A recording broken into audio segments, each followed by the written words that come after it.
My name is not Sanchez, pendeja. It's Harmless Phosphorescence.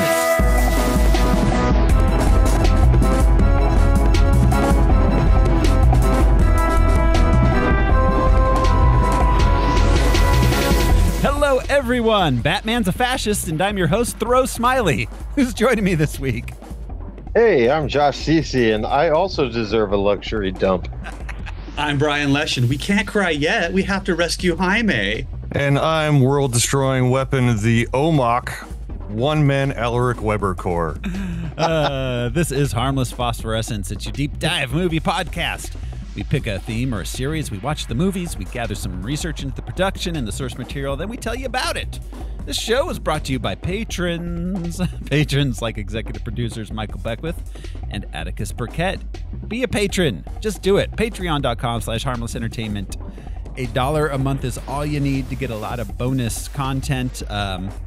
We have monthly movies up there. We got a bunch of music shows. We throw up a lot of stuff. We have a Battlefield Earth episode that's pretty recent up there, which is...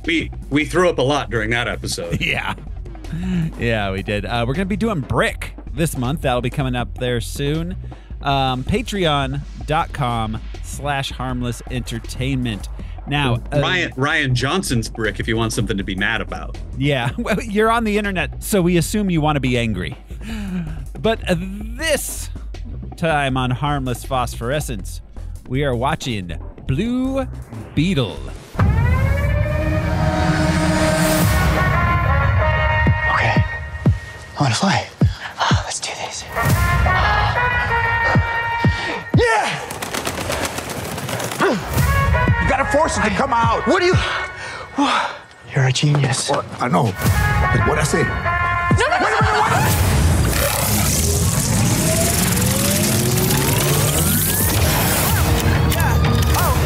Did you know what was going to happen to my brother when you stuck him with this world-destroying thing? It's called the Scarab. I had no idea it would activate. It has to choose you. So how do we get it to unchoose me? Host acquired. Who said that? Systems checking. 3, Okay, 2. it's gonna be okay. Uptown, baby. I was down, but they see I'm up down, baby. Host overreacting. Overreacting? You kidnapped me! When I hit you with that, you know.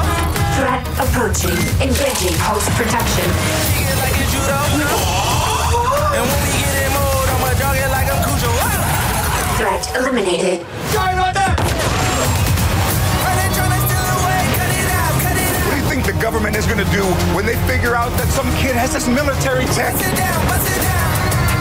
We are going to change the world with the power of the Scarab. It belongs to me. Watch out! Not the way, but the way don't stop. Oh, he's pissed.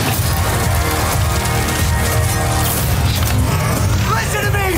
Uptown, baby. You got the wrong guy! I'm a nobody! But I swear! I was down, but they see I'm up down, baby. The world is a place to protect.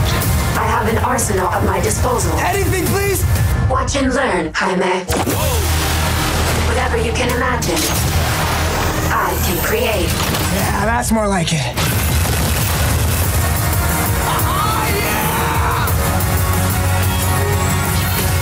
That love you feel for your family makes you weak. You're wrong. My family, that's what makes me strong. Oh, I forgot how bad it looks. Target the family. Sorry, my mama. Jaime? You are a superhero, cabron. Y'all take shots, y'all aim up. Whoa. You're the Blue Beetle. I could use that arsenal right about now. God, you never ask. Hell yeah. They been trying to stop the way, but the way don't stop.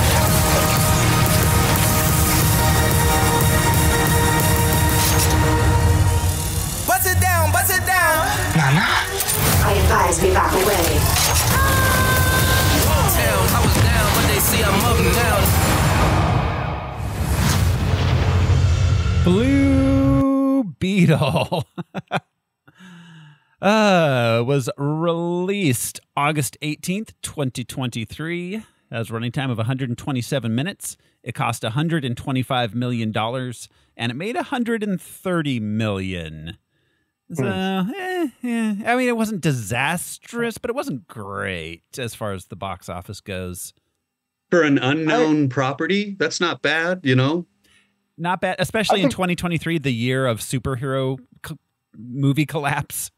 And we were all aware that DC was done. The DCEU was closed. Yeah, exactly. We knew it was like that and Aquaman. Like we knew that was it. Yeah. So like, why see this movie is also a big thing weighing on it. Yeah, absolutely. I happen to think it's one of the better DC outings, personally. I agree. 100% agree. I find it delightful. This is the most honest DC movie from marketing to credits roll. There's no like sleight of hand that they're not trying to trick us with this movie at any point, which surprised me. Yeah, no, I loved the vibes from moment one. Absolutely delightful. Yeah, it was colorful, like a Ragnarok kind of colorful. Yeah, neon, old school Technicolor. I loved the soundtrack, like the almost like Daft Punky Tron soundtrack it had going on. Yeah, I just beginning to end. Bad. Yeah, this did more world building, I think, than sadly the Batman, Superman, Batman v Superman, Wonder Woman movies all did together. I'll say that too. Of course, it's DC, so it has to be a weird made-up city, but obviously it's San Diego. But you thought San Diego? I thought like Miami. That's the funny thing is I was like, is this? They're all Mexican. Yeah, is this true. Like a? But also they had the bridge to Coronado Island, like San Diego does, and then the plane coming over. I don't know if you've hung out in downtown San Diego or Balboa Park. The planes look like they're fucking crashing into the building. They come so low over the city before they hit the airport. I don't know. I thought San Diego, but my point being is, out of all the made up DC cities, this had the most vibrancy and the most sort of life to it. It wasn't sterile, like Metropolis and Gotham. Well, and the places that are sterile for a reason, because they're giant corporate headquarters. You know, like they drive through a city to get to the sterile place where they fight, instead of driving through a sterile city.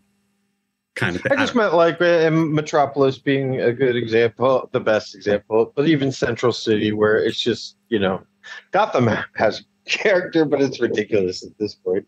Yeah. But this had like a sort of a life to it. I know they were going for that to indicate that, you know, these little pockets of culture are what make a city. Yeah. This felt like reading a DC comic, I think, more than anything that's come out. Just because of the city feeling alive and different, and not like Chicago light, you know? Right. Yeah. No, absolutely. And yes, the family was a great set of characters that didn't feel forced. Like it felt legitimately interesting. Yeah. They took the time to give each family member a personality. You know, it wasn't generic immigrant, but, you know, Nana had what she had going on. And Dad had his own personal moments. George Lopez's Rudy, like living in Southern Arizona, I've seen plenty of Rudies. Oh, he was the quintessential Tio. Yeah, absolutely. And it seems like he had a lot of fun, which I think is a first for me, seeing him in a movie, having a lot of fun. It was fun that he was the guy in the chair. Yeah. First, he's just the conspiracy theorist, but then you find out he can back it up. Yeah. Well, and he's incredibly intelligent too, which is a fun thing. Right. Instead of him just being, you know, like cracking beers and cracking jokes. Mm-hmm. This is his George Lopez's first return to superhero movies since Shark Boy and Lava Girl. Yep. Which he seemed frustrated and confused throughout that movie. That frustrated and confused should have just been the tagline for that movie. Shark Boy, Lava Girl, something get confused. Yeah. I already lost the word. Like we said, it didn't do great at the box office, but it did do okay, and we're going to play the box office top 10 game. This is the game where I will describe the top 10 movies of the week of August 18th, 2023. And the guys here are going to try to guess what movie I am guessing, or I'm describing. We'll jump right in. That was like practically yesterday and also feels like a long time ago. Yeah. October 2023. August 2023. Or August, yeah. So we're in dog years now. Yeah. Every year is 7 years. So here we go. For the week of August 18th, 2023, at number 10, The Incredible, I put my own quotes on that, story of a former government agent turned vigilante who embarks on a dangerous mission to rescue hundreds of children from traffickers. Oh, The Sound of Freedom. Yep. Starring Jesus Christ. Yes, indeed. Yes, Did you know that he got struck by lightning playing Jesus Christ? I think I did know that. He got struck by lightning playing Jesus Christ. And then his follow-up movie, he played a guy who was a sex trafficker that was accused shortly thereafter of sex trafficking himself. Jesus Christ. He's really batting 0 for 3 at this point. Well, he was good in that one movie where he was on the radio. Oh, Caviezel. Frequency. Yeah. Where he's talking to his dad in the past or the future through a radio. I never saw The Passion of the Christ. I did not. Terror. It's a snuff film. I'm sorry. It was. It's outrageous, honestly. It's not a bad movie. Like cinematography and shit. It's really well made. It's like Apocalyptico, whatever, Apocalypto, where you're like, wow, this looks really good. This is really fast paced, well edited. But then you sit and you think about it and you're like, this is really fucked up, man. Yeah, it's first of all, it's like Titanic. I know how this is gonna go, so you better make it pretty damn interesting. Yeah. Which, in my opinion, Billy Zane did not deliver that promise. But it's just like, yeah, I know what's gonna happen to this dude, and it's rough. Yeah. Yeah. It's too bad Mel Gibson decided to use his powers for evil. Yeah. For real though, he's a really good filmmaker. I remember thinking that. I watched it. I was in high school when that came out, and my buddy owned a little punk rock music store in downtown Yuma. There was a little movie theater down there, and people were picketing and cars were honking their horns, and we just got hammered, and we're like, let's go. We'll break a picket line full of religious people and watch it. We got out and we were like, that was really violent, man. That sucked. The religious people were picketing the Passion movie. Play is. I thought they loved it. I thought the religious people loved it. They were so upset that this movie had been made. It was weird. It was really weird. Protestants probably, right? Because the Catholics were all about it. Honestly, it was a lot of Catholic folks too. It was a different time. I mean, nowadays, all those people would have been out because Jim Caviezel was in The Sound of Freedom. Yeah, no, honestly, my memory of the time was that the religious people were like, Jesus, do it. It was the first time I remember hearing that as a pop culture audience. It was the first time I remember the Christians piping up and being like, hey, we support a Hollywood production. I think that movie was for evangelicals. From my experience, again, I was in Yuma, which is a very, very Catholic town. It was a lot of Hispanic Catholics honking their horns and yelling with bullhorns. I was fascinated because, as I grew up Mormon, so the whole crucifixion, Mormons view it as it's kind of weird the way Catholics view the crucifixion. Anyways, this is not a Jesus podcast, but that movie, I'd love to talk about that at some point because it's a fascinating moment. It's a fascinating moment. Yeah.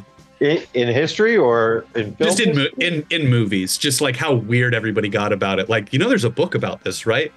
I would I'd much rather talk about The Last Temptation of Christ than The Passion of the Christ. 100%. Buy the book. Yeah. He's not revealing any great If the Passion Play, like, I can't believe there's not a play about the Sermon on the Mount. There's not. Yes. There's a play of him getting whipped and stabbed and Yeah. Yeah, the Catholics love zombie if Jesus. Judas doesn't have a Jersey accent, I'm not watching a movie about I'm Jesus. not watching. Yeah, Again, Paulie Walnuts. I just think it's fascinating that the guy who played Jesus got struck by lightning while playing. Yes, Jesus. I agree with that. That's where we started. That's fascinating. Not a religious man, but goddamn, literally goddamn. Wow.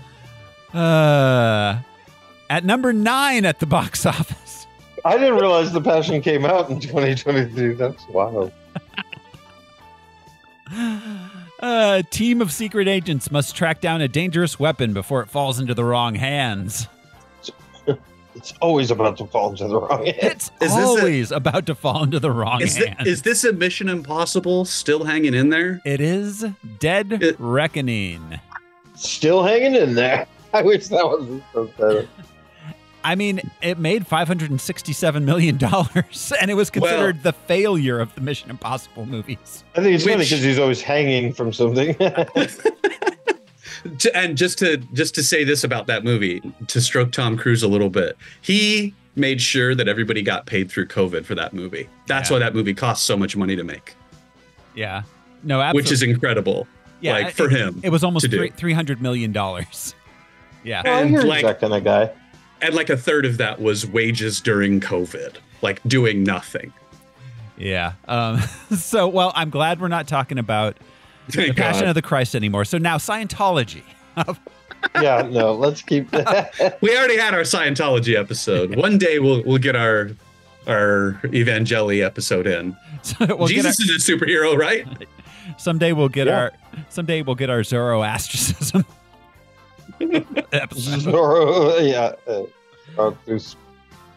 At number 8 this week, a single mom named Gabby. Thanks for letting us know that, Box Office Mojo. Thanks for letting. Yeah. A single mom named Gabby hires a tour guide, a psychic, a priest, and a historian. I'm assuming to walk into a bar.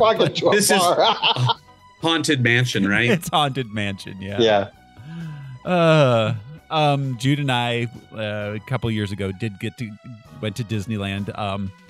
We got to see, he was very happy he got to see the Splash Mountain before they de-racist it. Yeah.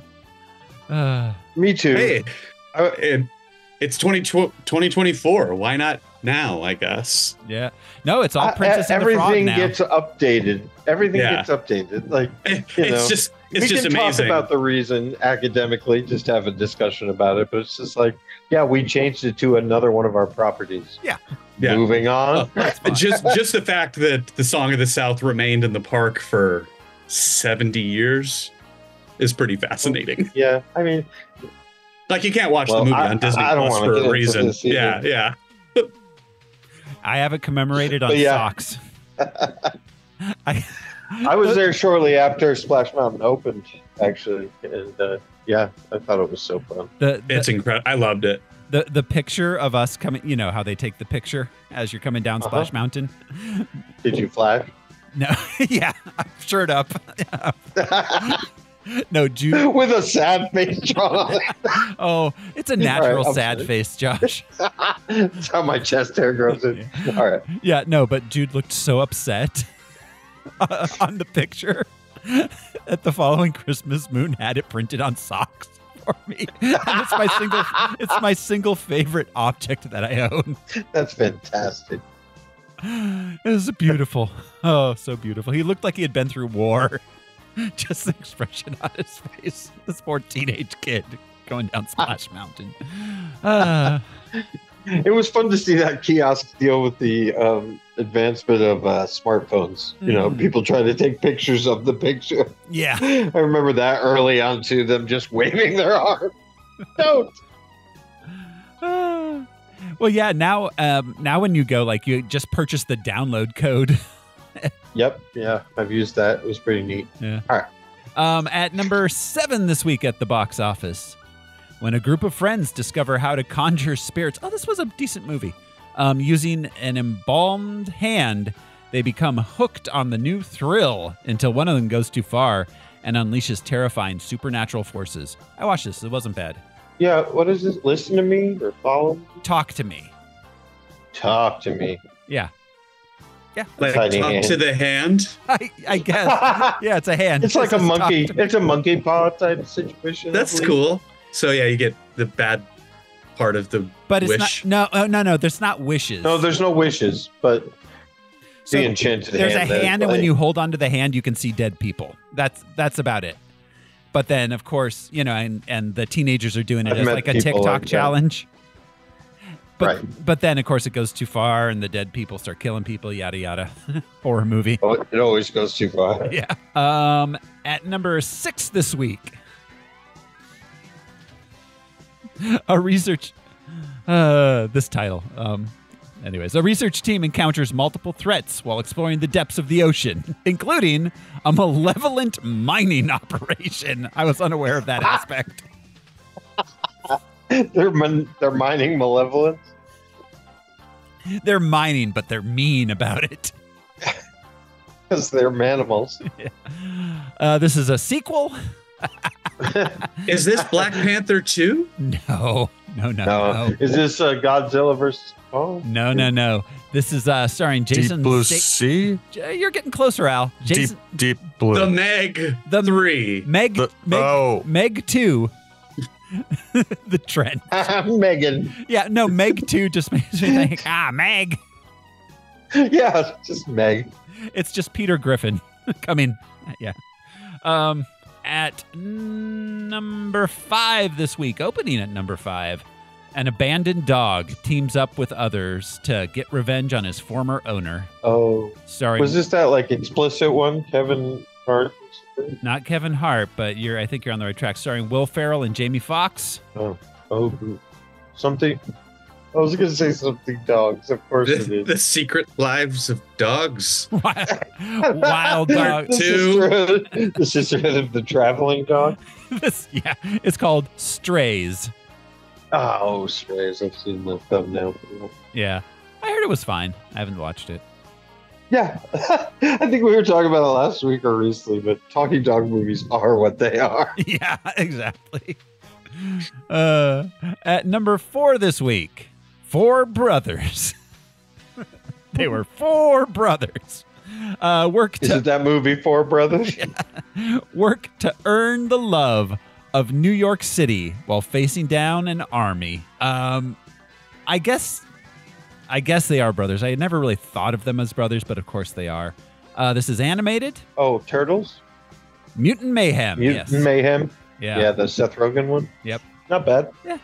It was funny. Baxter Stockman is fun. At number 3 this week, I'll just repeat a joke that I told in the group chat a while back. It's a mad bomb. Oppie. Oppie. At number 2 this week. Oppie, the Ron Howards. At number 2 this week. Barbie. Yeah. Barbie. Yeah, Barbie and Oppenheimer. The only reason they're not at 1 and 2 is because at number 1, an alien scarab chooses Jaime Reyes to be its symbiotic host, bestowing the recent college graduate with a suit of armor that's capable of extraordinary powers, forever changing his destiny as he becomes the superhero known as Blue Beetle. They throw in college graduate just so we can all be proud. Yeah. With this fictional character. But Blue Beetle opened at number 1, didn't stay there long. The following week, it was already down at number 3. Probably behind Oppenheimer and Barbie. No, Gran Turismo. Oh. Then the Equalizer. There was a new one every week right in there. Then the Nun 2. Movies were back. A Haunting in Venice. Just a different number one every week. Yeah. It's the post-COVID movie gun where they're just like, get them all out before we have another pandemic. Yeah. In 23, where we had a glut of movies, and now we're in 24, dealing with the post-strike movie desert. Mm-hmm. It's like a food desert, but it affects me more personally. but more pointless. And Blue Beetle. So that brings us to the background, the character and comic book background.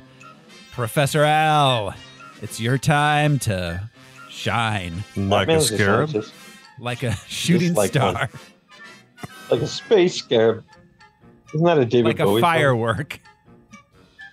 Blue Beetle is the name of 3 superheroes appearing in comic books since 1939. That's right, folks. This is a golden age superhero. Awesome.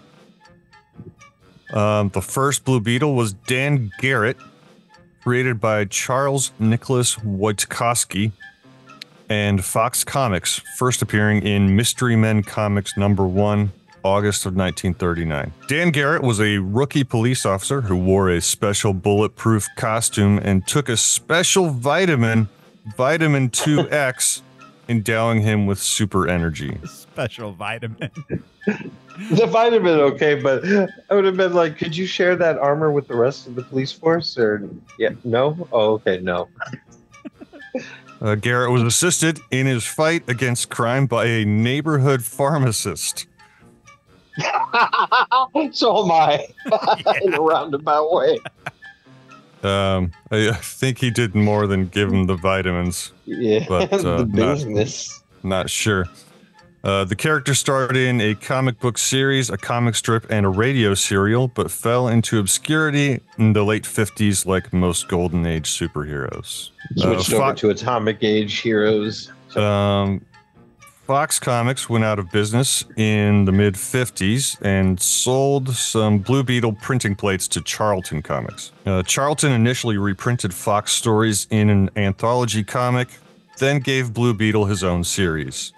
This series ran 2 issues of reprinted stories, and then 2 issues of new adventures, and then was canceled. Ooh. Charlton began publishing a new Blue Beetle series in 1964, revamping the character, having Dan Garrett come into a possession of a mystical Egyptian scarab that granted him superpowers.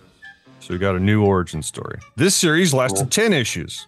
The first 9 issues were written by Joe Gill, the 10th by Roy Thomas. Art for all 10 issues was by Bill Fraccio and Tony Tallarico.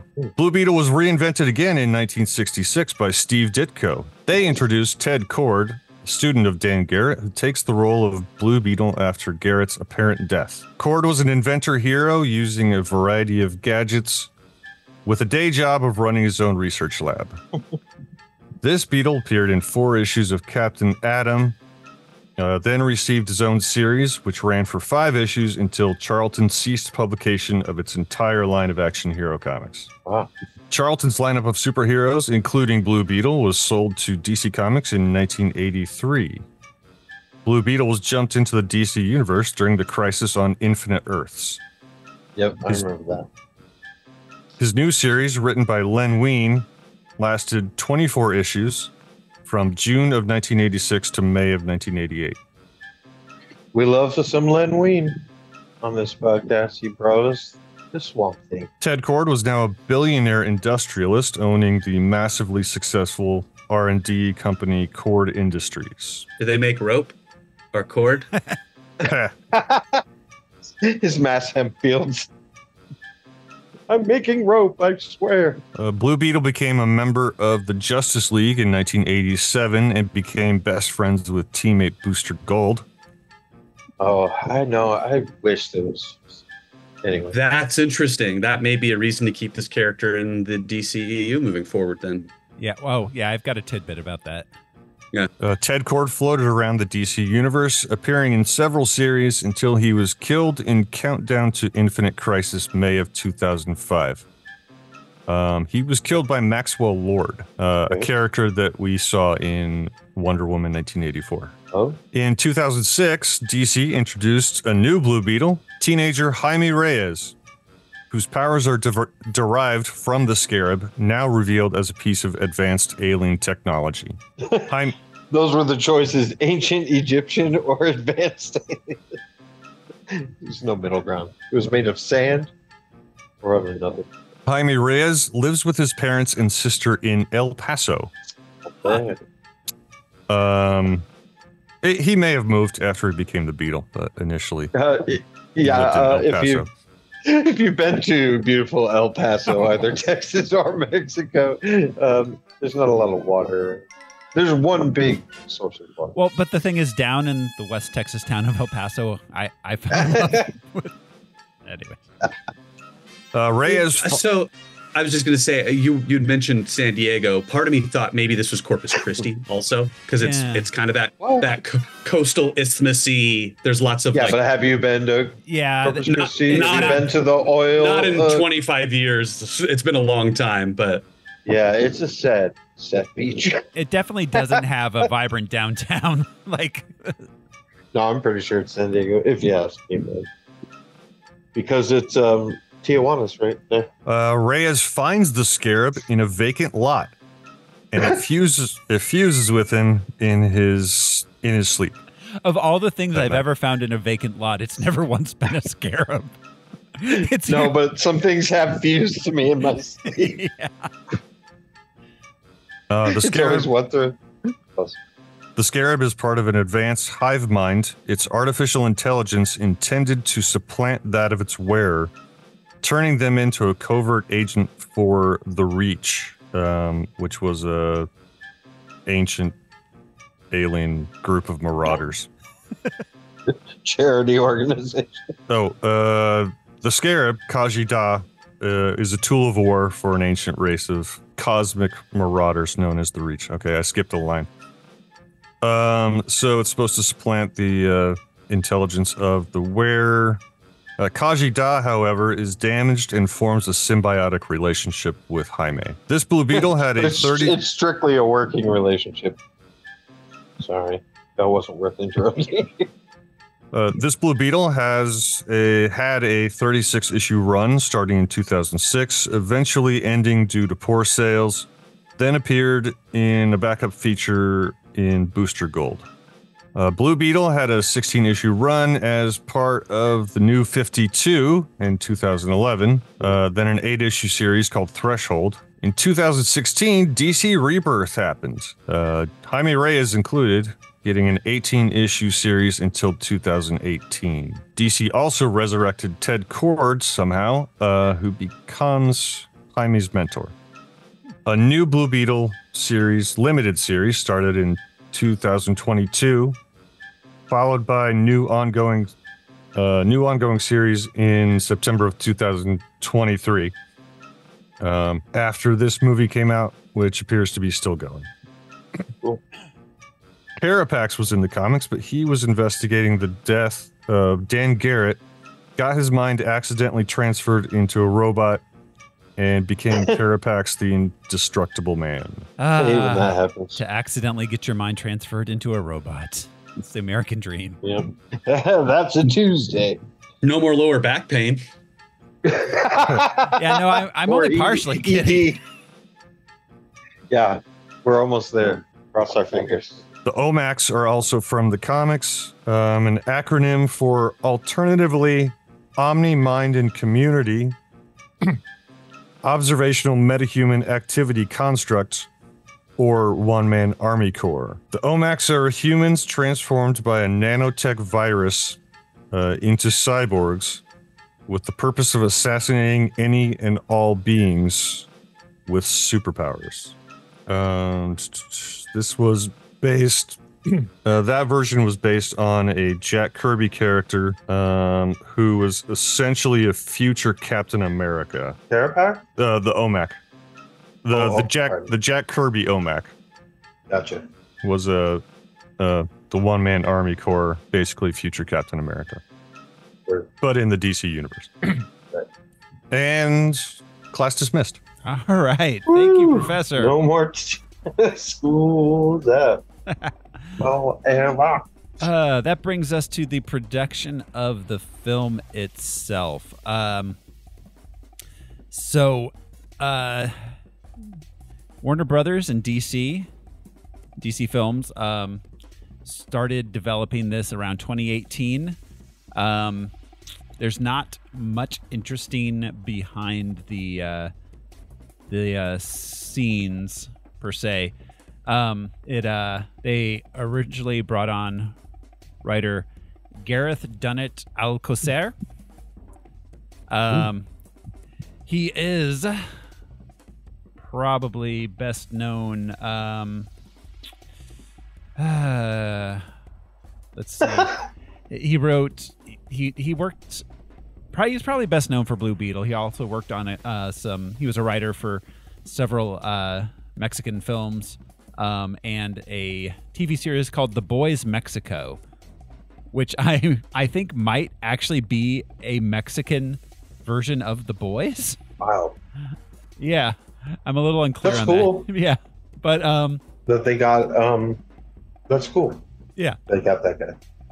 Yeah. So, they brought him on. He started writing it. It went into development. It was originally planned to be a straight-to-Max streaming movie, but they were impressed enough with what he and director Angel Manuel Soto were doing that they decided to give it a theatrical run. That's good. Angel Manuel Soto. Let's see. He's best known for Charm City Kings. He directed that film. That was his biggest claim to fame. Prior to that, he had a couple very small Spanish language films indie films that got no play whatsoever outside of Mexican? No, Puerto Rico. He's Puerto Rican. Let's see. Our cast includes Xolo Maradueña as Jaime Reyes, the Blue Beetle. He played Miguel on Cobra Kai. That's probably what he was best known for. He was also in Parenthood. Mostly TV. He was in. He's young. Yeah, he's young. He voiced a character in Fast and Furious Spy Racers, which is apparently an animated series that exists. Wow. Yeah. Adriana Barraza as Nana. I don't know why she gets second billing. She's a big celebrity in Mexico, I'm pretty sure. Oh, yes. I think in like telenovelas and stuff. She has a humongous IMDb credit, all in telenovelas for the most part, but a lot of Mexican films too. Going back to the early 90s. She's actually only, she's about, she's in her 60s. She's old enough to play a Nana. But that's cool. It's like when they, and they're doing it more and more, but in action movies use an Asian or a Southeast Asian star who's really big there in order to support a certain market, which I like because it just brings those actors in. The Tony Leung and Shang-Chi. Yeah. Right. Oh, this had a lot of Shang-Chi vibes, man. Oh, we can get into that. But just like the intersectionality aspect of like, we're trying to capture a Latin American audience. Let's bring somebody whom mom might be familiar with or grandma so that they will bring their grandkid to the movie. People think that's so cynical, but like that's the same reason why we get Michael Douglas in Ant-Man. Yeah. Or anything, I loved going to the movies with my grandparents. It was such a fun experience growing up. That's what I grew up. It's crazy to think that that's like a cynical thing. Seeing the marketing for this movie is crazy because they told you exactly what it was, and people were like, "What is this? What are they trying to do?" I'm like, "They're showing you, what they're doing." They were very, very upfront with what this film was about. We've seen Adriana Barraza before in Thor and Drag Me to Hell. Oh, yes, we have. Awesome. Yes, we have. Who was she in Thor? Isabella, I think Alvarez, but she was not. We actually didn't see her. She only appeared in deleted scenes. Weird. It takes place in New Mexico, so yeah. I mean, I think that's just like because it's probably the biggest movie that she technically has a credit for. Yeah, you still get the credit. Yeah. Damien Alcazar plays Alberto Reyes, Jaime's father. He's best known for playing Lord Sopespian in the Chronicles of Narnia, Prince Caspian. Is he? Yeah. I really liked that guy. I don't think anyone is known for any of the Narnia movies. Those things ceased to exist the moment they left theaters. He also has a very long and storied credit list. A lot of Mexican films. He is Mexican. But then also a lot of American films. Men with Guns in 1997. The Crime of Father Amaro in 2002. Of Love and Other Demons. So he's been working as, he's the Mexican guy in a lot of movies, a lot of American movies. He's also, interestingly enough, a deputy in the Constituent Assembly of Mexico City, representing the Morena party. So he's a politician in Mexico also. Wow. Yeah. Who was the guy that was in all the Batman movies? Is that Pat Leahy? I forget who it was. Commissioner Gordon. Pat Healy. Yeah, Pat Healy. Is that? Yeah. He was a Baltimore politician, I think. Or no, in the Dark Knight movies, you mean? The Dark Knight movies. Yeah. Oh, that was what was his name? Anyways, yeah, it's just interesting seeing somebody who. There's also Fred Thompson. Yeah, Thompson. That's exactly what it was. It was Fred Thompson that was in. He was on Law and Order for years and years. Yeah. El Pideo Camillo is Rocio Reyes, Jaime's mother. She also big in Mexican film and television. She was also in Predator. Which? Oh, the original, 87. John McTiernan's Predator. She was. Awesome. Yeah, who was she in that? I imagine she was Is she the woman that's with them? Anna Gonsalves. That is her. Yeah, I think so. Yeah, that's her. She played Jesse the Body Bender. I just remember the dude. What was his name? Johnny, who takes the knife and he's like, I'm gonna stop them, whatever, and turns across the bridge. Damn, that's cool. She was the link to Predator 2. She was the only cast member from Predator to appear in Predator 2. She survives. Yeah, she gets on. That's right. She makes it to the chopper. She gets to the chopper. Yeah. Oh wow. Yeah. She was totally recognizable. She was in the George Clooney Solaris remake, which was okay. It wasn't great, but it wasn't terrible. Yeah.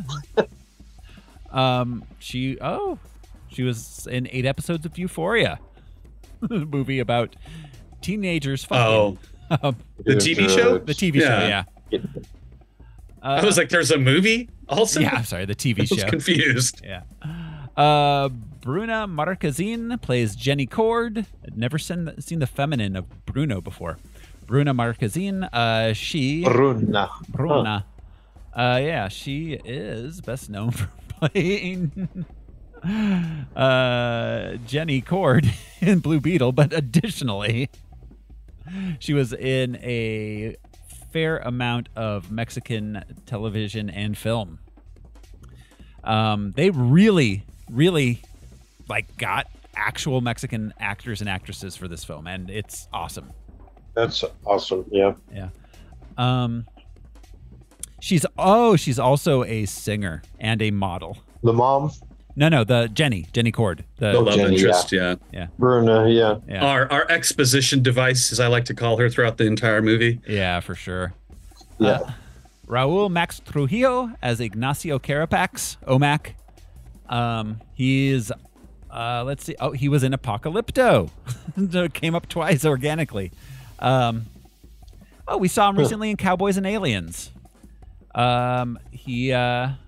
Who was he in Cowboys and Aliens? Let's see. Is this the goon, the OMAC guy? Yeah, OMAC. Yeah. What was his character's name? Carapax. Ignacio. Nacho. Right, yeah. yes. Nacho. Hey, Nacho.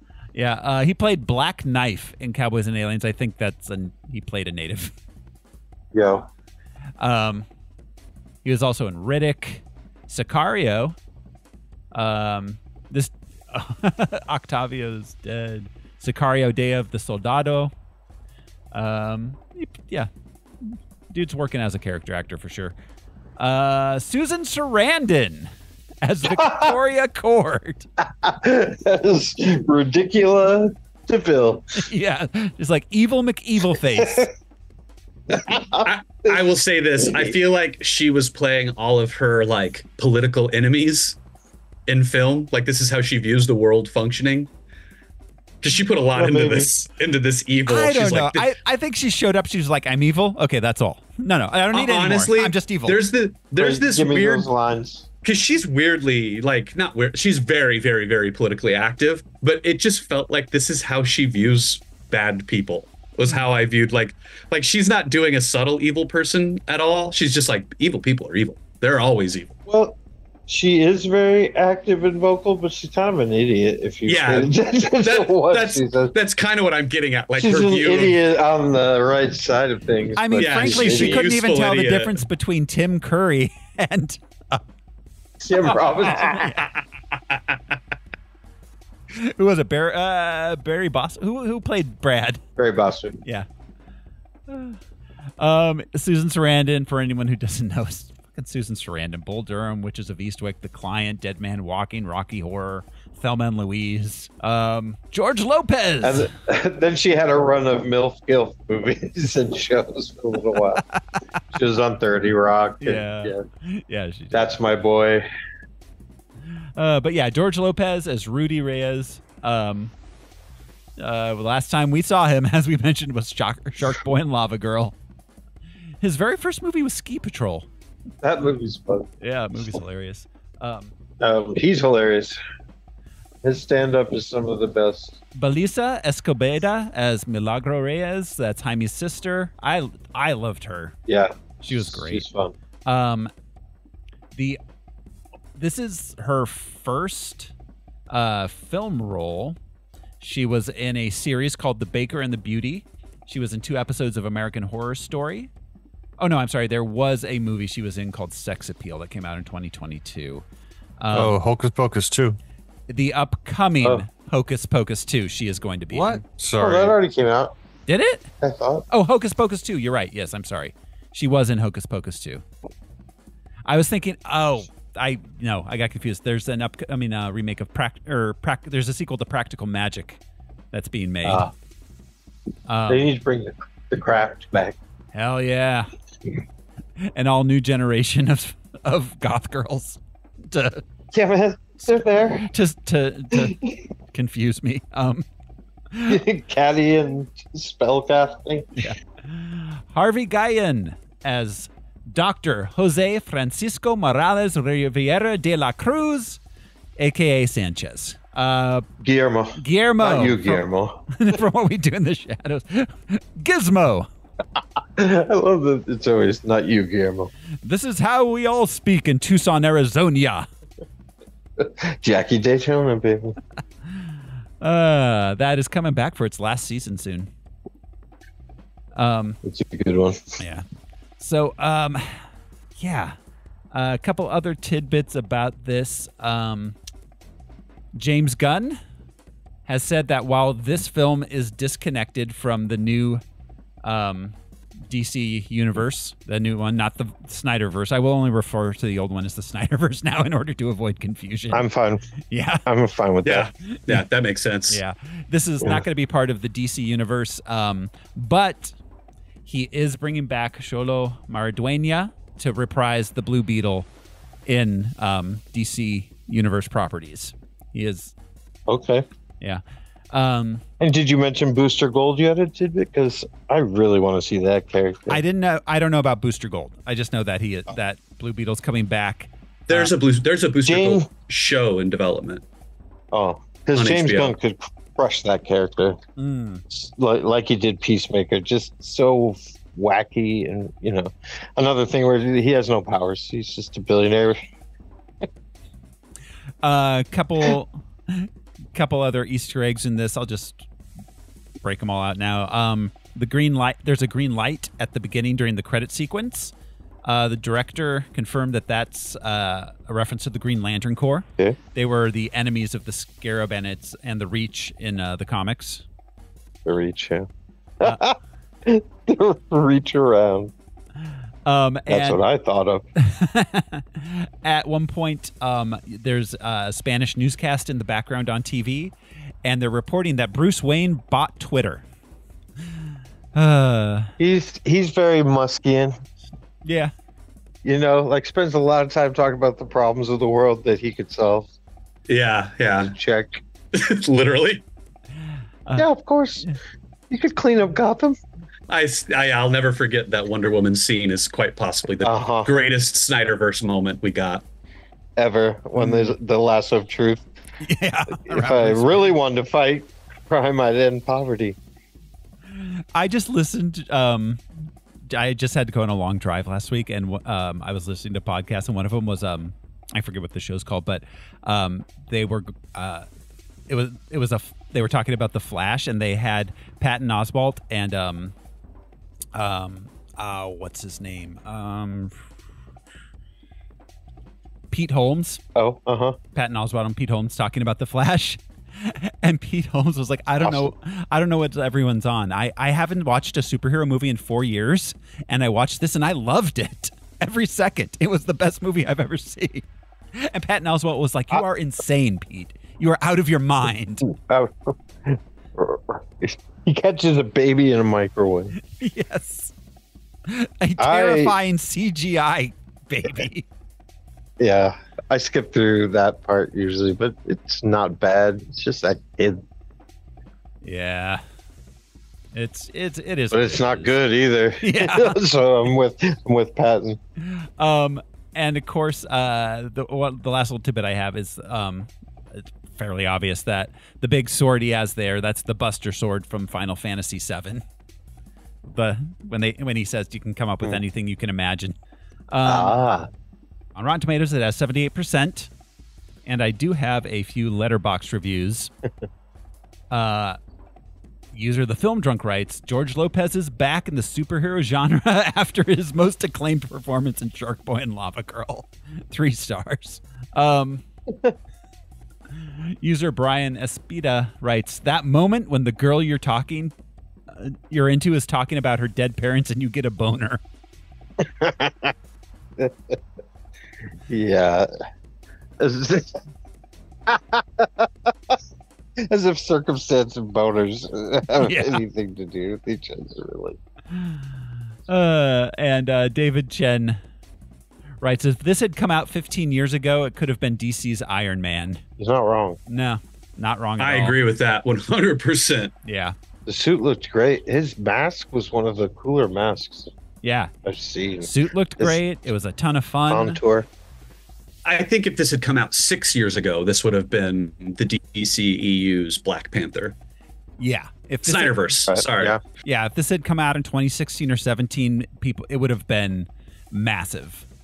People would have lost their minds over it. It's not dark and grim enough for the Snyderverse. It's too colorful. I constantly think about that episode of 30 Rock where Liz Lemon is saying, you know what people hate?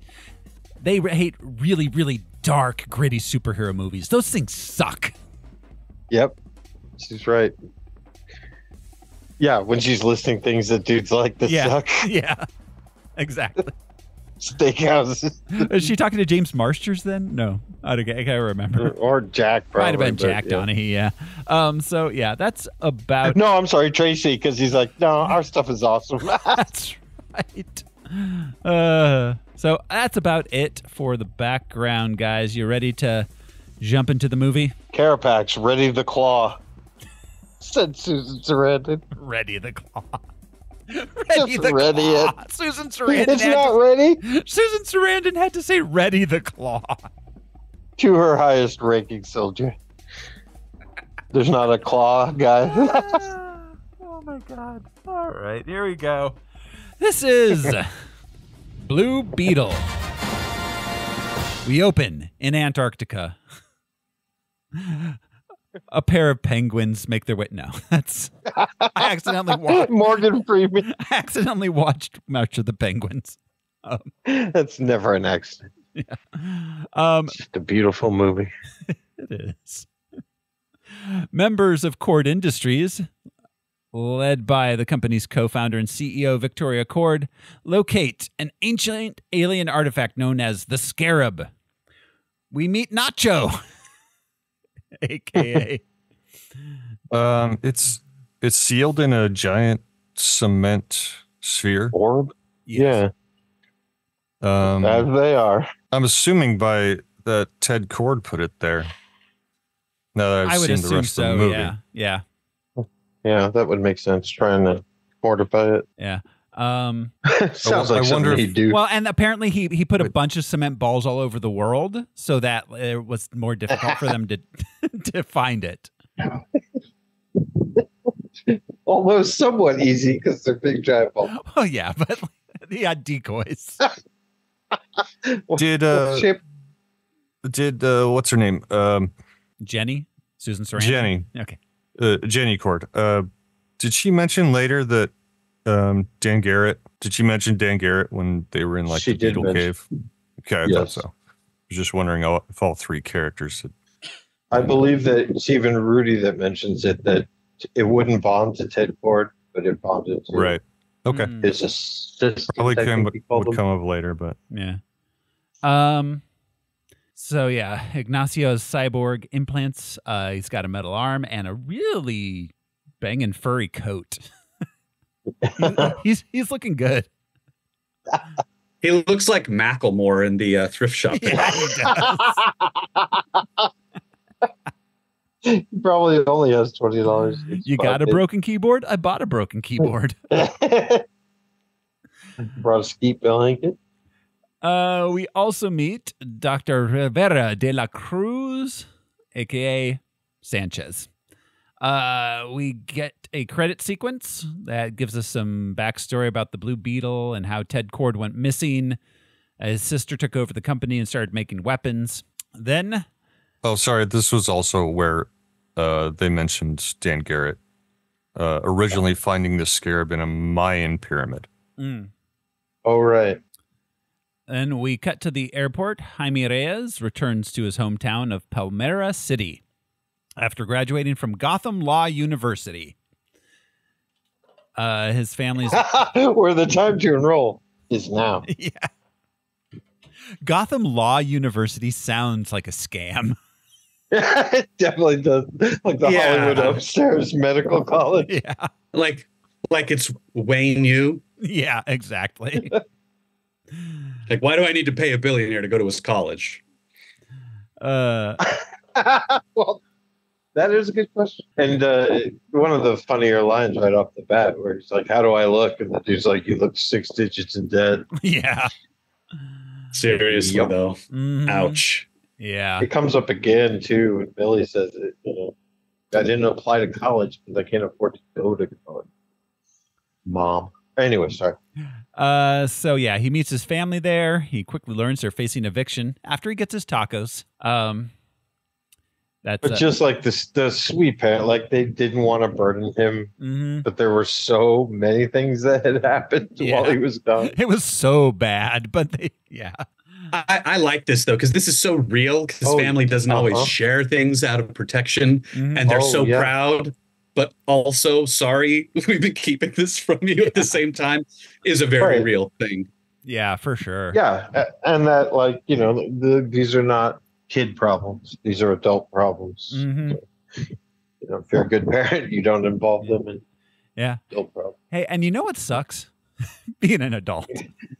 Yeah. Fuck that. Having said problems. Fuck that. Yeah. I can't believe this is the best we can do. Society, I mean. I gotta go lay down for a while. We also meet his colorful Uncle Rudy, who's got a hell of a truck. When I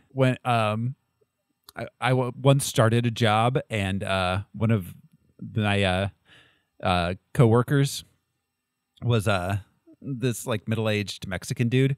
First thing he did was like, "You want to see my truck?" I was like, fuck yeah, I want to see your truck, man.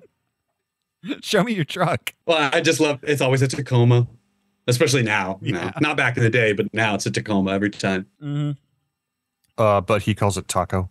Yeah, his truck's name is Taco. They go home, reconnect. He and his sister Milagro. I was going to say, I'm sorry, I was muted, but it wasn't like they didn't do it stereotypical cartoonish where it was like a lowrider. But like car culture is big. I mean, you can't say it's big universally, but obviously we know down here in the Southwest, it's a big part of Mexican culture. It's a lot of fun. Car shows and stuff. The lifted truck, the KC lights on top and everything too. Yeah. Very Southwest. Because they could have put him in a lowrider or something, or they could have had a hydraulic scene and it would have been very contrived. Yeah. Well, that would have been if this movie was produced and directed by Zack Snyder. Right. By white people. Absolutely. And they would have been eating tacos in every scene. And the lowrider just pulling them out of their pockets. Oh, give me some pocket tacos. God damn. Yeah, never diss the pocket taco. That's preparation right there. Yeah. That's the Boy Scout rule. Never diss the pocket taco. Yeah. I love. No. And if Dan Snyder universally, if Zack Snyder had directed it, definitely the lowrider would have had a horn that went dun, dun, dun, dun, dun. Yep. When he put Uncle Rudy. Mm-hmm. Like the nod they gave to all of that was just a little Cheech bobblehead. Yeah. Dashboard, that was the nod to those Mexican stereotypes that we didn't grow up with. Yeah, it's cool, artful. Yeah, absolutely. I so appreciate that this is made and starring top to bottom actual Mexican and Hispanic actors. So, Milagro and Jaime talk on the roof, which is where they go to think and get away. They talk about how Cord Industries is encroaching on their neighborhood and gentrifying it. Jaime tells her he's going to get rich and help the family. We hard cut to Jaime joining Milagro at the gum cleaning job at Victoria's mansion. That's a self-perpetuating job. I love it. That hard cut was great because it shows him like standing by the pool overlooking the valley in nice clean clothes, wearing sunglasses, like his hands on his hips. Yeah. I do want to say she mentions the gum, and so I think that I get the impression they're cleaning a resort or something. But how much gum does one billionaire stick under her lounge chairs in a week? Milagro does it herself. She's putting the gum back up there after she cleans it off. All right, buy that. You you want to have income. She says that, right? I'm not. Yeah, no. She says that. She sticks the gum back up underneath there. And he says, "What are you doing?" I just cleaned that. She says, "Job security." Yeah. Right. Yeah. So that's right. Victoria comes home. Her niece Jenny's waiting there to confront her about Cord creating OMAC suits and just generally being weapons dealers. She doesn't do anything. She plays a video. This girl goes, "Hi, Auntie. Watch this video you made," with the audience. Yes. This is one of my least favorite moments in this entire movie because, I'm going to make a lot of comparisons to Ant-Man, not because they're bug related, but kind of similar technology stealing kind of thing. We see Darren Cross go, "And now the Yellow Jacket technology that I created. I'm selling you this thing." Susan Sarandon should have stepped off of the stage after presenting this video. I don't know why her niece plays her the video that she paid to produce. She's like, "It's awesome." She's like, "Fuck yeah, dude, I paid like $100,000 for that." She's like, "Did you see that cut? There was like that fade. It was awesome." We couldn't decide whether or not we were going to put 2 in this shot. What? I don't know. That just drove me nuts. And it made me realize that this character only does exposition for the first 2 acts of the movie. She doesn't do anything besides be in the right place to pass an object on. Yeah. She says words about what's happening. Yeah. No, up until they get to the mansion, her only function is to tell the audience information and then steal the scarab. Milagro uses the bathroom, and while she's in there, Jaime steps in between Victoria and Jenny to protect Jenny. I mean, she would have been kidnapped and killed, probably. Yeah, almost certainly. Yeah. They both get fired by Victoria. Jenny feels bad about that and tells Jaime to meet her at Court Towers the next day to discuss a job opportunity. Yeah. If the roles had been gender reversed, 100% she would have been Pretty Womaning him. Yeah. And now I want a scene where she has like the jewelry box and it's like snap. Big mistake. Huge. The next day, Jaime arrives and waits for Jenny in the lobby. Meanwhile, Jenny finds that Victoria's using the scarab for her OMAC. She steals the scarab, puts it in a burger box that was Sanchez's lunch. He's got to be disappointed. He comes back in his lunch.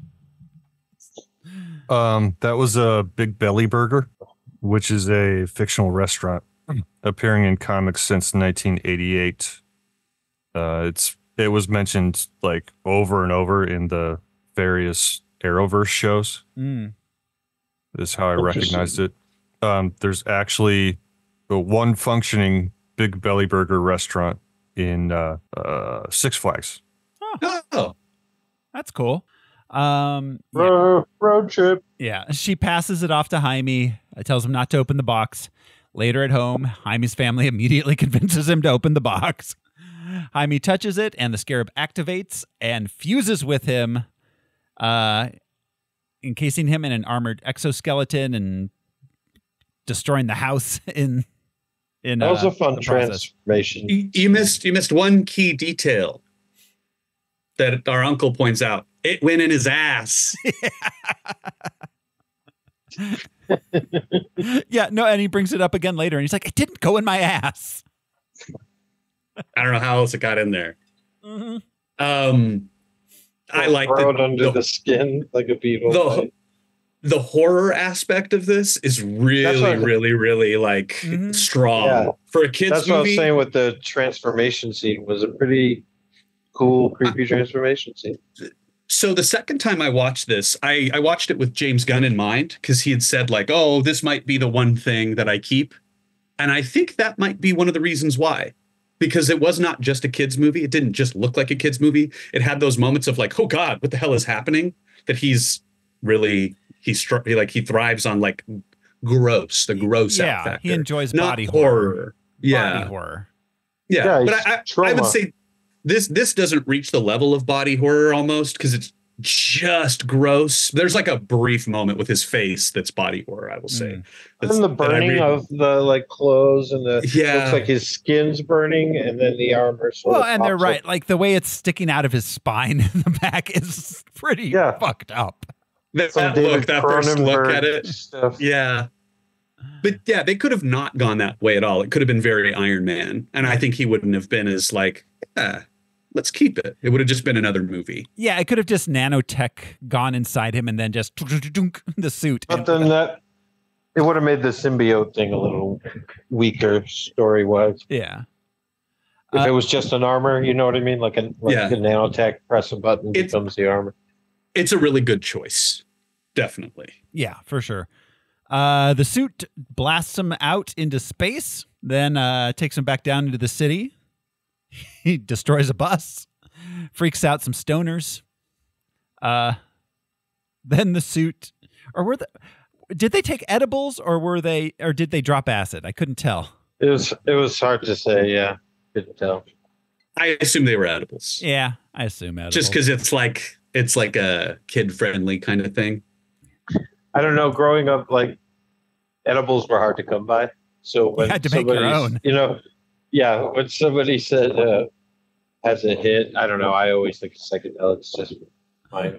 One time I just had all this shake left over, and I just decided to dump it in my ramen and see what happened. Yeah. Probably fucked you up. It did, but it was disgusting ramen at that point. I thought it was you have enough of anything. that we didn't get the psychedelic, because you get that in the movies where like the superhero goes blowing by and a homeless guy is like, whoa, am I drunk? Right. Whoa. Yep. They weren't homeless people, you know, they were normal. They were guys who were sitting on a park bench to be high. Yeah. Yeah, it was probably edibles, I'm sure. Which was cool. It's just different than traditionally you place a homeless person, which kind of sucks. Like, yeah, they're here to be interpreted as an alcoholic or a drunk or a drug addict, whereas like normal people do drugs too. You know, yeah, representation in film. Yes, they do. This was a very modern feeling world, very modern feeling. Like not just because of the technology, but because of just the social mores it presents. I think we mentioned it when we watched Harley Quinn and their breaking up of the Birds of Prey. Yeah. We were talking about that version of Gotham, that it was a little more like LA and it felt a little more realistically lived in. Mm-hmm. That's this one, realistically lived in. Absolutely. You know, it's vibrant and pretty, but it's dirty too. Mm-hmm. And I love that they Metropolis has a real Mussolini run. The trains run on time. Yeah, it does. It's clean in a very unsettling way. Where are the homeless people? Superman. Everybody lives in fear of being assaulted by Batman. So every train has to run on time. I'm sure that there are like bureaucrats who are like, dude, if I don't do my job, Batman's going to show up and whoop my ass. No, I was talking Metropolis. Oh, Metropolis. Yeah, Superman even worse. But yeah.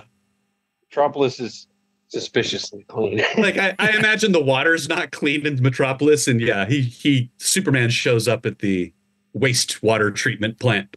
Yeah, you know, just that folded arms. Hey boys, we need to have a conversation. Yeah, you do everything by the book in Metropolis. If you try to cut corners, Superman will confront you.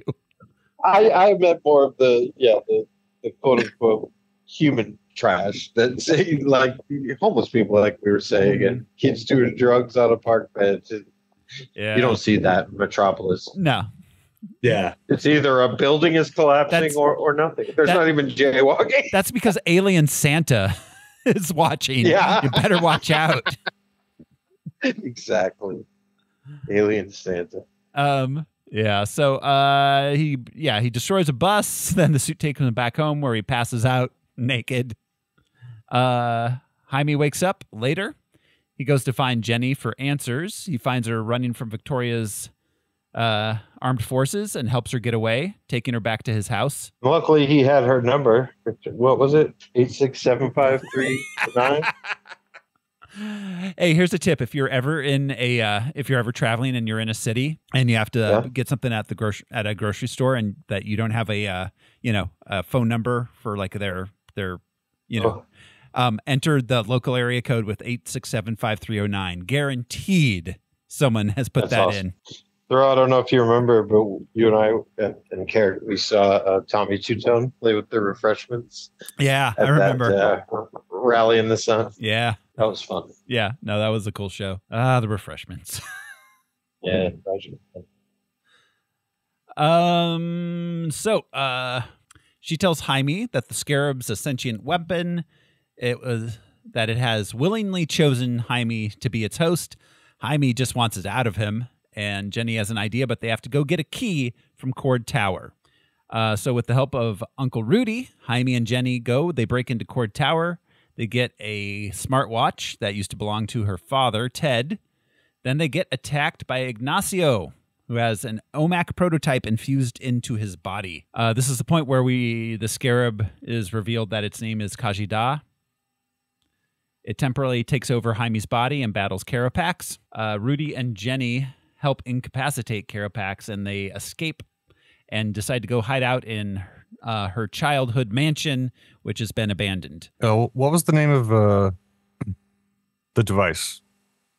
What did Rudy call it? The Capulin? Oh yeah, it's the bug. It's the Capulin, Colorado, the little cockroach show.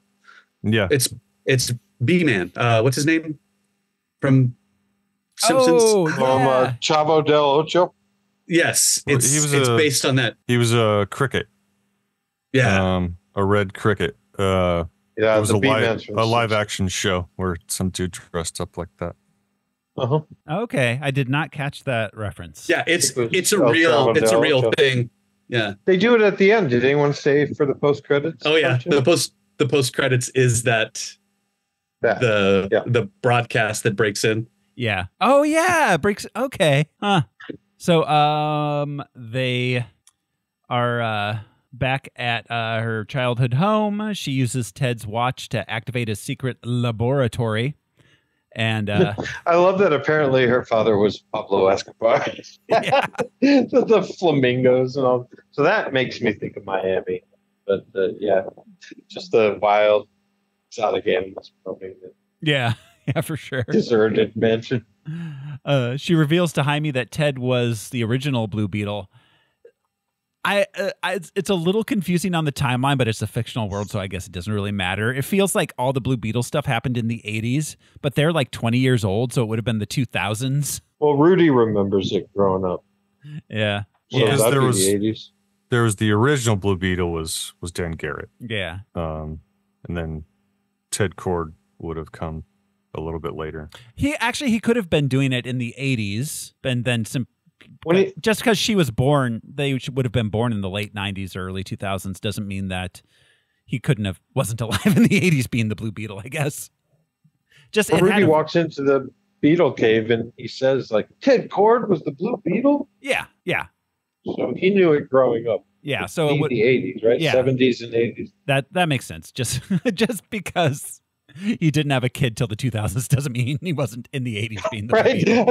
I think Robert De Niro just dropped another. Oh God, yeah. It's just yeah.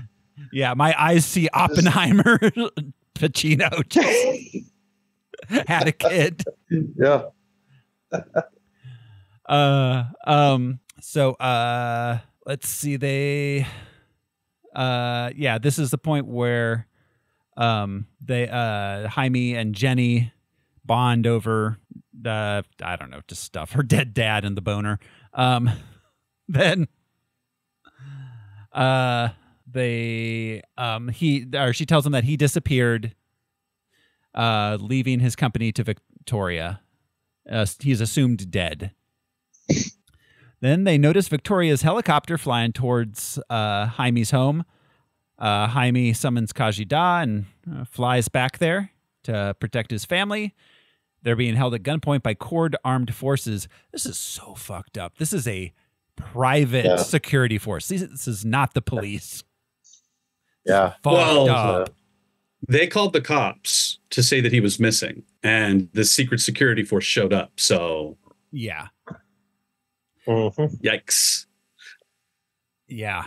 But yeah, they're like a black ops, like private security.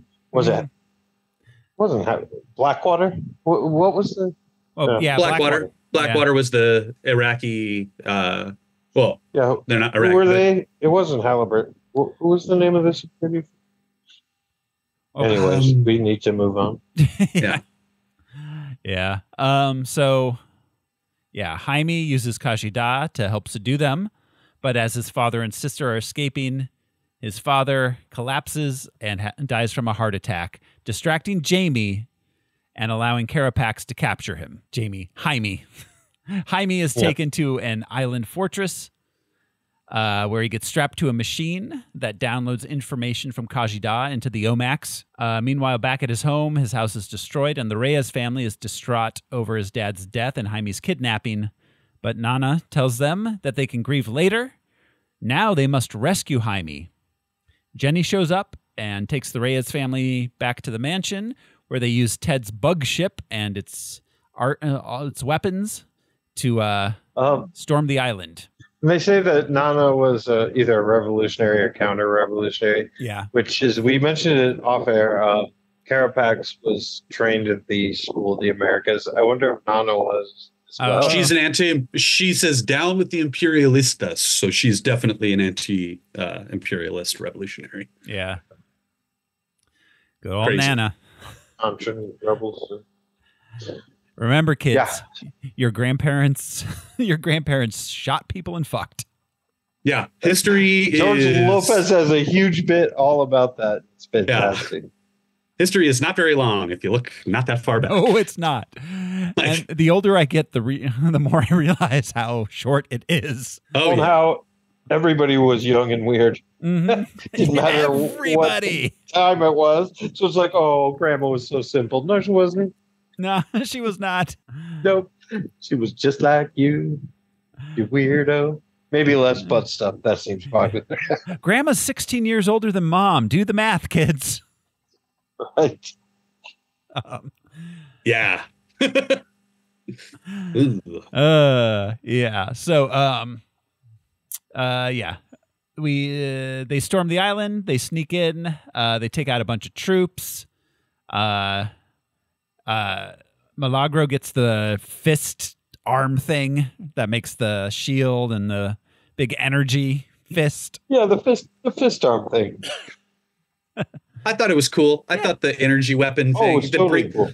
The like way to tie in the traditional non-magical space Blue Beetle into this version too. And to give they her did a really good powers. job. Well, and obviously, like he wasn't low-key. like Ted wasn't able to like use the scarab, but he did like kind of reverse engineer some of its technology. It seems like he learned from it. Yeah, yeah. Yeah, so Jaime is hooked up to the machine, and the code gets downloaded into Ignacio.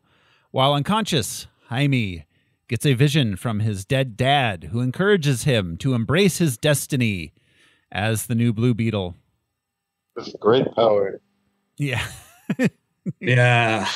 With the candle lit afterlife, oof. Yeah, Man. what dreams may come. Like yeah. Standing kind of cocoa, the color palette of the like ambers and stuff too. This was a cool moment. I did not expect to be like emotionally impacted at any point during this movie, and it got me a number of times. That actor was very sweet. Yeah, I liked him. Yeah. The dad, yeah. He was good. Yeah. The talk he had with Jaime sitting in the backyard. Yeah. Man. I mean, him saying that, Jaime's like, well, what was your purpose?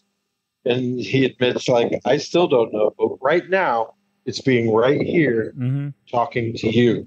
And that is life. Like it's all led up to this moment, then the next, then the next. Yeah. Well, and that paid off so well in that vision of him being like, this is the purpose. My purpose, I guess, is to die and be here to help you not die. Like to have made you. Yeah. Is this profound meaning that didn't need like a ton of setup. It just needed him to sadly die. Yeah. That's why he couldn't be a killer. He was raised by that man. Instead of a cold British butler. I feel like this movie nails the Star Wars kind of morality. The like simple, like, look, it's hard to make the good decision. It's hard to make the right decision. It's hard to go back and rescue the girl whose dad runs this fascist company, but you got to go back and rescue her because, you got to do it. Like, this is a very heroic story without like being self-righteous, I guess. Well, right, because at no point is Jaime ever like, I'm going to do the right thing, guys. But he's just demonstrated but they establish it right away. First scene, it's his first job back. And he loses it by sticking up for these are two rich people having a rich people argument. He's like, hey. Yeah, let's be clear.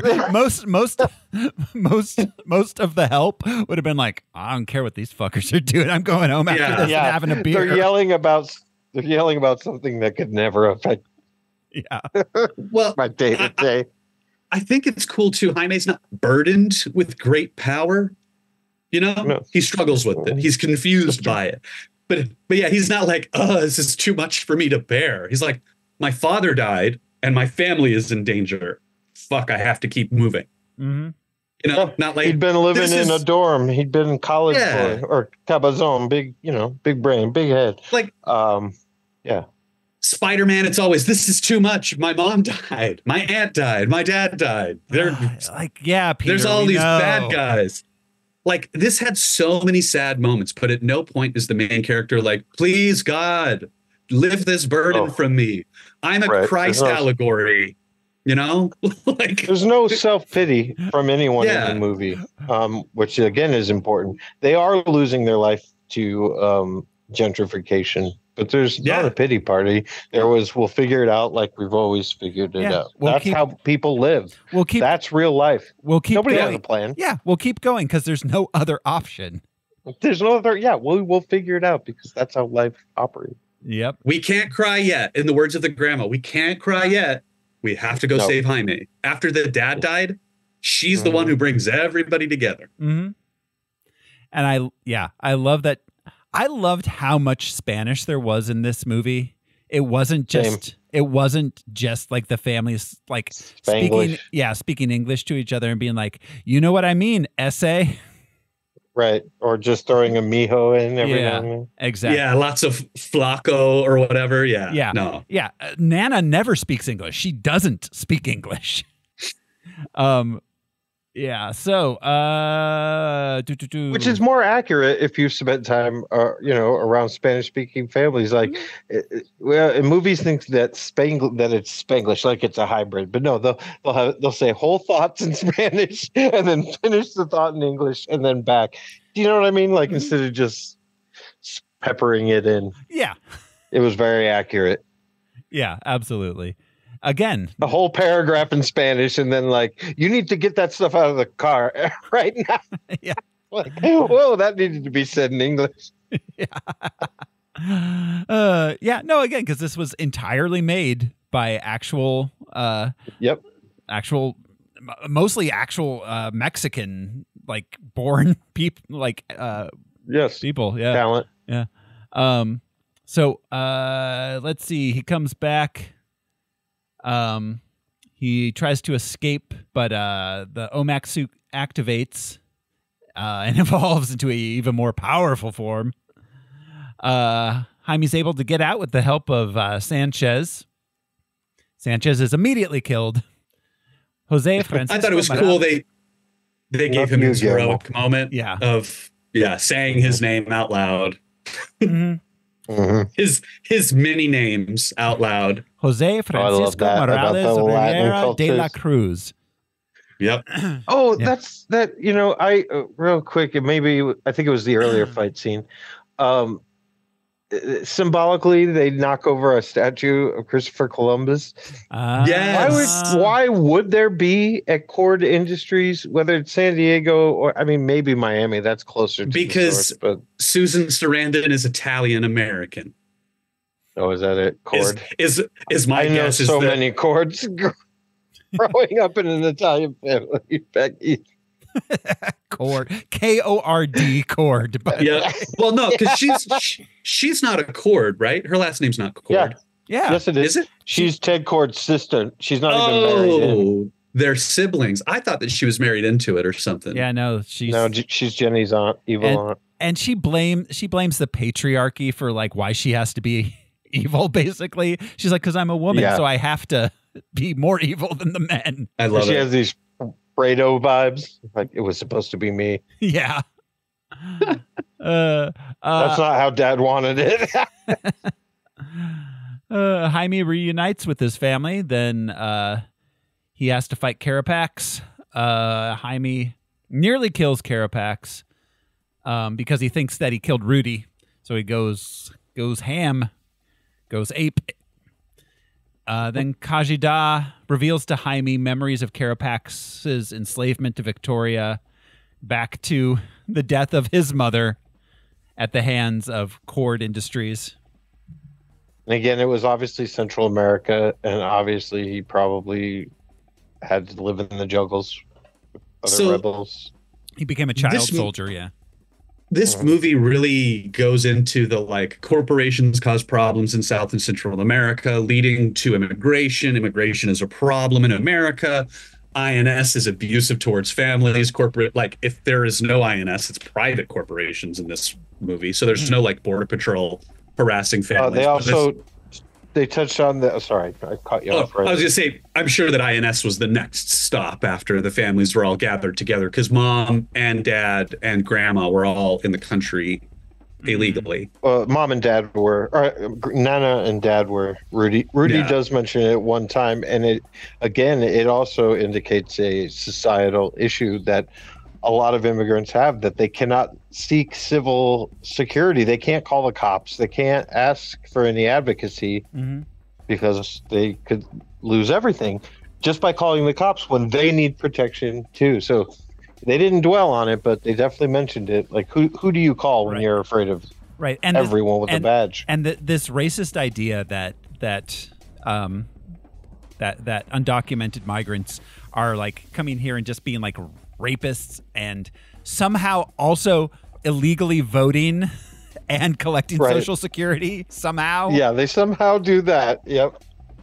And living off welfare and doing nothing. But while also simultaneously taking all our jobs. I was going to say, yes, it's the magical immigrant, you know. They're responsible for everything, and yet they lazy and do nothing. Exactly. So after giving him the brain rewind, Carapax turns on Victoria and explodes his suit along with her. He says, "We'll get another Sanchez." Yeah, damn it, that was my out tag. Sorry. Jaime. Let's see. Jaime and the Reyes family escape from the island, and then Nana says, "Now we can mourn for Alberto." Later on, is the time. Back at the Reyes house, the neighborhood comes together to help them rebuild. We see on TV. Okay. This bothered me, even though Jenny does show up. It still just bothered me that it was not a foregone conclusion that she would help them rebuild their home. Right, it's all her fault. Or buy it. It's all her fault. It's all her fault. And so she ends up saying it, and everyone's like, "What? Oh, that's awesome!" I would have been like, "Lady, you're buying the property for us. You're rebuilding the house." Yeah. They had a landlord after all these years. I mean, they still had a landlord. Exactly. Like, we just helped you become CEO of this company by literally fighting using alien technology. I think it saved your literal life. Yeah. Multiple times. You may owe us one, lady. You might. More than just a truck. Yeah. Well, and Rudy gets a job. He gets a job at Cord. And that's awesome. Yeah. I think too. Yeah. She's like, "I got a job at R&D." Yeah. Yeah. It feels like she's headhunting him and not giving him a job because she feels bad for him. But yeah, the tokens of "I'll help you," she says, "fix your house," and then she gives him a truck. I'd be like, "You shit billions." I do like the fix your house thing though more than we're gonna build a bigger, better house or whatever. Like, I think to get into specific. I dig what you're saying though. But I think that fixing the house was like a way to like straight line to like and preserve your father's memory. Yeah. Short of them saying the Nana was doing that. She was replanting the nopales and which barehanded. Folks, they look like they don't have spines. They're fuzzy, but they'll hurt. And you won't be able to get them in. They're invisible. So Jaime and Jenny kiss, and then they fly away to her Cord estate. Credits roll, and a mid-credit scene, we get a distorted recording broadcast in Ted's laboratory telling Jenny he's still alive. Do you think it's like a Ghost in the Machine situation where he's like trapped? I hope he's in space. Yeah, I assumed he was transmitting from somewhere far away. Space makes sense. That makes the most sense, the transmitting. But I was just wondering if whoever turned on my computer. Well, I'm in Tron. I'm in Tron. Whoever turns it on, clear my history. He was hiding the scarab constantly and putting all of these like faking out hidden things. I don't think that was to stop Susan Sarandon from finding it. I think it was to stop something else from finding it. Yeah. Oh. Like another, because Susan Sarandon was just a mean lady, you know? His sister. Yeah. But like, it's just like, my sister sucks.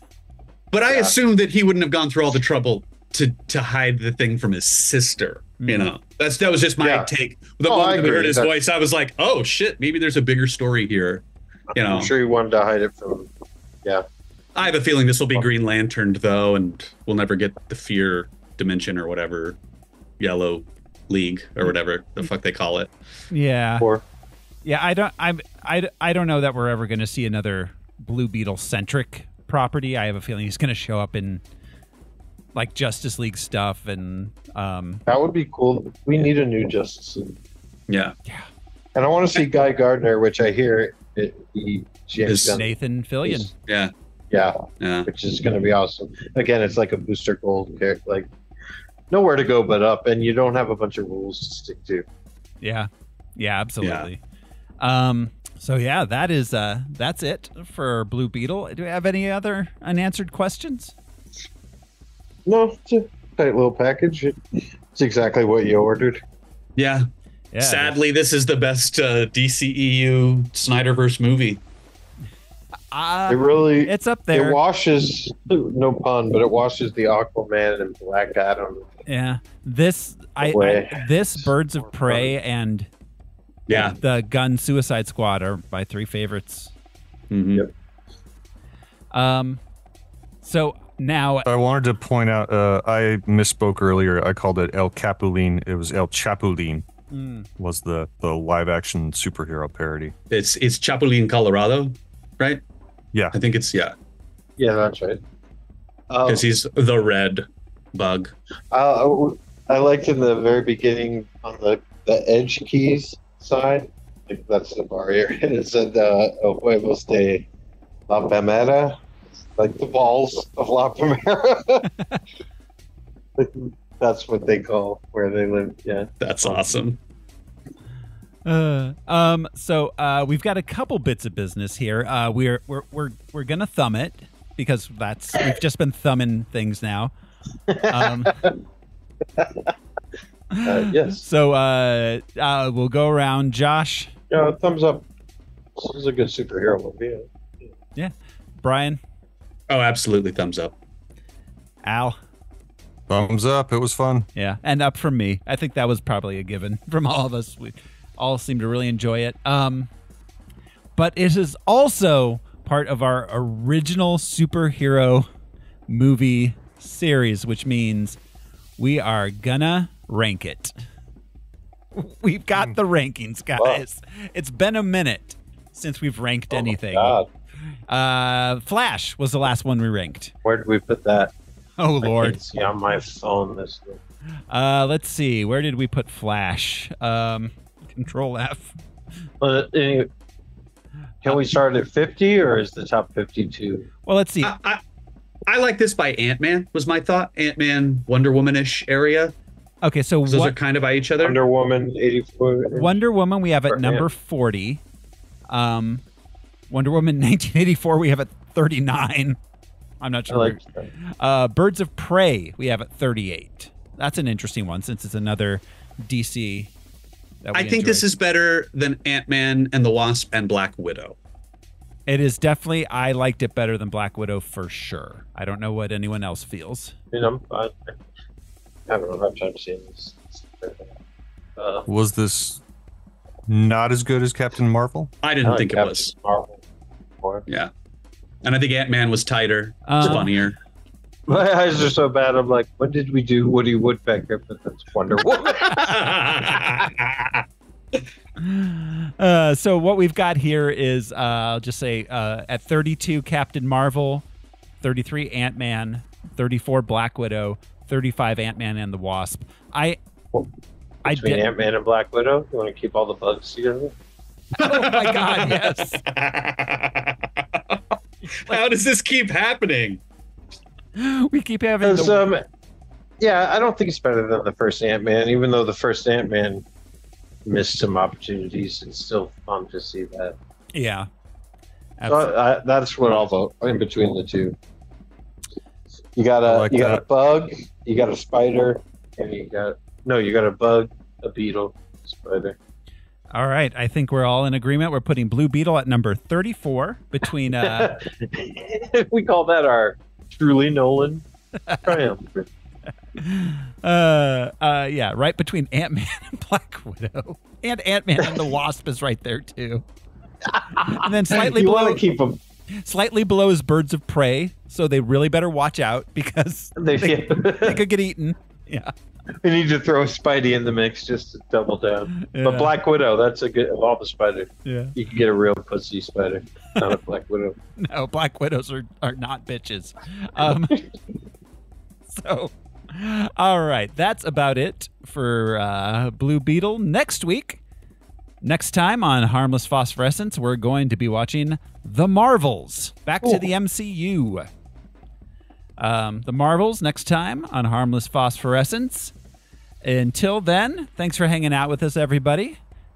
Back to the Tacoma. This is your host, Thoreau Smiley. I'm Josh Cece. Carapax, give me another $1 and ready the claw. I'm Brian Leshin. We can cry now. I'm kind of sexy in like a Cruella Kardashian sort of way. I'm Alaric Weber. Yes. The Kris Jenner of us. We'll see you next time, everyone. Bye. Bye.